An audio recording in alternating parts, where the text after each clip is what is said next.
you've been undefeated in the 200 since the last Olympics coming up here in the course of the 200 meters. You're obviously going for the 4x1 as well as the 100 meters as well, and maybe a 4x4. We'll get into that in a second. Maybe a 4x4 as well.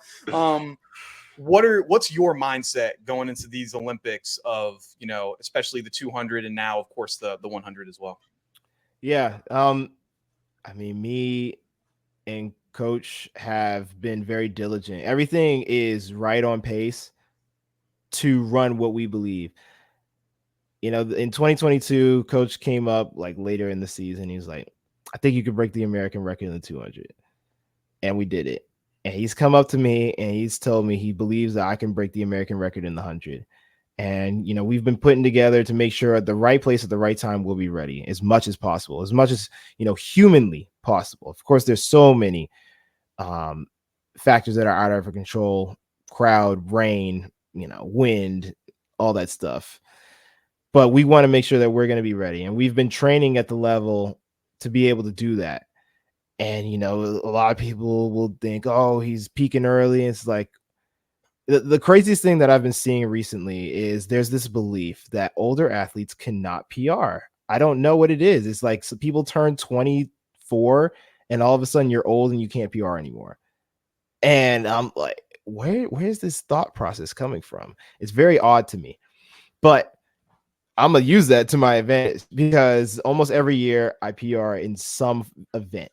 So I'm constantly getting better, and I still haven't been able to see that translate all the way to my main events, the 100 and the 200.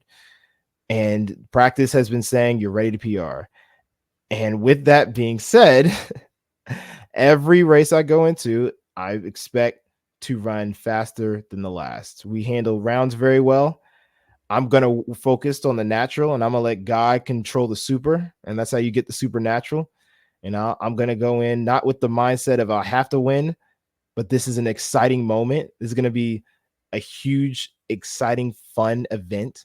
That this is going to be a moment that is not bigger than me, but made for me. And I'm just going to go out there and be me because that's all I can be. Yeah, running as yourself, running loose, not uptight of I got stuff to prove at things. Like if I do what I'm supposed to do, if I am where I'm supposed to am, like then it's made for the moment, made for the moment here for sure. And we talked about it just a second ago. We saw the face 4x4. You mentioned it before. You did that a little bit indoors. Is that still a hope, an idea, something that you're looking to go into going into these potential Olympics? I've told the relay coaches the same thing as every year. I am available. And, you know, I tell them what I train at. They know how fast I am. They know I can handle rounds. You know, I've been gifted very well to do that. If they decide to use me, great. If they don't, it's great too, because I know that the best foot forward will be put. Okay. Can you put four together right now for a relay for a 4x4? Shoot, with who's on the team right now? I'm trying to figure out who I want to take out the hole. I think that's the hardest one to start with. You know, let's go. What's his name? The former Arkansas, Chris Bailey. Okay. Let's go him out the hole. Personally, I want second leg. But I also know that Rye wants second leg. But I feel that Rye is our best finisher because I don't know why. He just has it in him. He's our best finisher. So if it's not, so I'd put me, and then I'd put Michael Norman, and then I'd put Rye Benjamin. And that would be my 4x4. Ooh. Okay. And the only reason I wouldn't use, you know, the current U.S. champion is because I just don't think that he would be a starter. I feel like using him on the first leg would just be like almost like a waste to his